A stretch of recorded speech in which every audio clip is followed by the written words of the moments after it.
নারায়ণগঞ্জের রূপগঞ্জে অভিযান চালিয়ে ১২৩ কেজি গাঁজা ও ২০০ পিস ইয়াবাসহ ৩ মাদক কারবারিকে গ্রেপ্তার করেছে সেনাবাহিনী।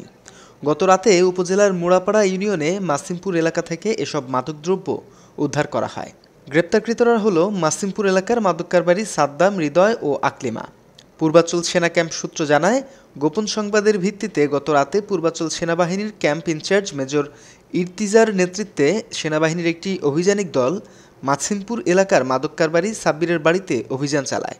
এ সময় কয়েকটি বস্তা ভর্তি ১২৩ কেজি গাঁজা ও ২০০ পিস ইয়াবাসহ মাদক কারবারি সাব্বিরের সহযোগী সাদ্দাম হোসেন, হৃদয় ও আকলিমাকে গ্রেপ্তার করা হয়।